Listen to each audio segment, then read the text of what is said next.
کتابی است به نام خاطرات مستر همفر. این کتاب رو آخوندهای دروغگوی قم این کتاب رو به زبان فارسی در ایران چاپ کردن، به زبان تاجیکی هم ترجمه کردن، به زبانهای مختلف دنیا ترجمه کردن و این کتاب رو به پیمانه وسیع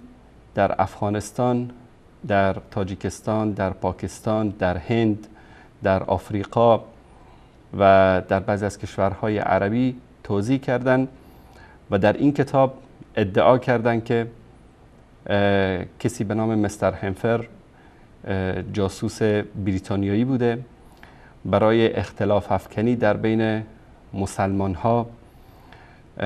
شخصی به نام محمد ابن عبدالوهاب رو استخدام میکنه و این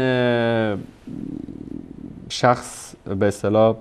ایشون رو میبره به عراق و به ایران و خلاصه تعلیم میده بهشون یک سری مسائلی رو، بعد ایشون رو میفرسته دوباره به جزیره العرب تا در اینجا دعوتش رو آشکار بکنه و از این خزعبلات و دروغ هایی که میدونید آخوندها کم ندارن. این کتاب، کسانی که این کتاب رو چاپ کردن، همونطوری که من بارها نشون دادم از کتاب های اینها، دروغ بستن، تهمت زدن به مخالفین در دین شیعه اثناعشری جز فضائل اعمال و جز عبادات محسوب میشه و قبلا من وثیقه ای رو نشون دادم از یکی از کتاب های اینها و در دیگر کتاب هاشون هم هست. اینها هرگز راست نمیگن، یعنی دینی که در اون تهمت زدن و اهانت کردن به مخالفین عبادت است. این کتاب مصباح الفقاهه است فی المعاملات از سید ابوالقاسم موسوی خویی، یکی از مراجع تقلیدی بزرگ اینا، که در اینجا میگه که کسی که حرمت غیبت میگه مشروط به ایمان است،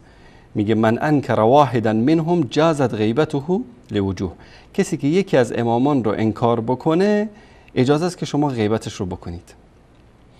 و همچنین میگه که ثبت فی الروایات، در روایات و ادعیه و زیاراتشون ثابت شده که جواز لعن المخالفین، لعن مخالفین جایز است و وجوب براءت منهم، از اونها اعلان براءت کردن و اکثار السب علیهم و به اونها فحش دادن و اتهامهم، به اونها تهمت زدن و الوقیعة فیهم و غیبتشون رو کردن. بلکه میگه بل لا شبهة فی کفرهم، هیچ شبهه نیست که آنها کافرند، لان انکار الولایه والعیم حتی واحد منهم والاعتقاد به خلافت غیرهم و بالعقائد الخرافیه، میگه که شکی نداریم که اونها کافر هستند، چرا که انکار ولایت یکی از ائمه که باشه سبب کفر میشه. پس در دین شیعه اثناعشری غیبت کردن و تهمت زدن و اهانت کردن به مخالفین جز فضائل اعمال هست و این آخوندهایی که در قم این کتاب رو نوشتن و میگن که محمد ابن عبدالوهاب خدای نکرده نمیدونم جاسوس بریتانیا بوده و فلان بوده و علان بوده، اینها با نیت تقرب الی الله، البته همون اللهی که اونا میپرستن که غیر از اللهی است که مسلمانان میپرستن، این اعمال رو انجام میدن. و متاسفانه این کتاب وقتی که توزیع شد به پیمانه وسیع، حتی من در بعضی از اردوگاه‌های مهاجرین در پاکستان دیدم که این کتاب رو به پیمانه وسیع توزیع کرده بودن، در هنگامی که مهاجرین افغان در اونجا نان برای خوردن نداشتن، این کتاب ها به در خونه‌های اینها از طرف رایزنی فرهنگی قنسولگری ایران در پیشاور به پیمانه وسیع توزیع می شد در اونجا. و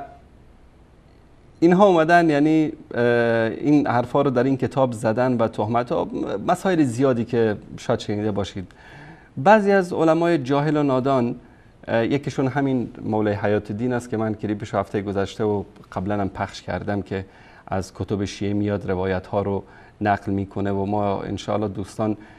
تقریبا حدود 50-60 تا کلیپ جدید اینو برای ما فرستادن که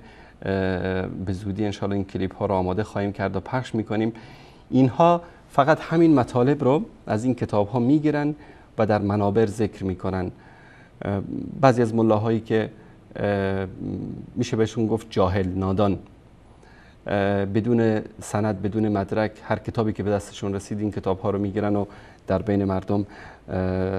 مطالبی که اومده نشر میکنن در منابر. آهسته آهسته این در بین عامه مردم در تاجیکستان و در افغانستان از وهابیت یک لولو خورخوره ساختن، از وهابیت یک مترسک، یک چیز ترسناک که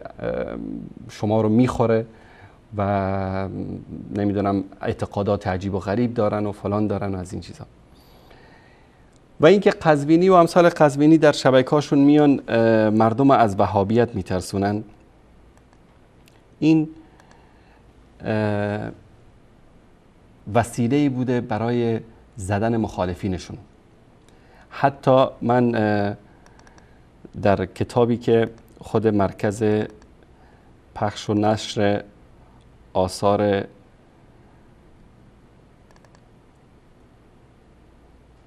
امام خمینی و در مورد احزاب و جریانات فکری و سیاسی از سال 1330 به بعد در ایران چاپ شده از مرکز نشر و پخش آثار در ایران، که در این کتاب میگن که در زمان شاه عده‌ای از آخوندهای قم به خمینی میگفتن، به خامنه‌ای میگفتن که اینا وهابی شدن، چون خمینی و خامنه این باند جنایتکاری که بودن به نام انقلاب مردم رو فریب میدادن و تغییرات و فلان و ما شاه رو نمیخوایم و تشکیل حکومت بدیم فلان. آخوندها به اینا میگفتن وهابی. همین آخوندها، همین مراجع تقلیدی که فعلا هستن میگفتن که خمینی وهابی شده، خامنه‌ای وهابی شده و این یک وسیله‌ای شده برای زدن مخالفین. امروز ببینید در تاجیکستان، حکومت تاجیکستان مخالفین خودش رو به چه اتهام میزنه؟ اینا وهابی هستن. ملاهای خبیث و درباری که هستن مثل سید مکرم و اینها، مخالفینشون رو با چی میزنن؟ اینا وهابی هستن، سلفی هستن، وهابی هستن. در افغانستان هر ملایی که از کسی خوشش نیامد و هر نوکری، هر بدبخت زندیقی که از مخالفش که حرف حق رو بزنه خوشش نیامد، بهش میگن وهابی شده. و این آخوندام تو این شبکه‌هاشون به کسانی که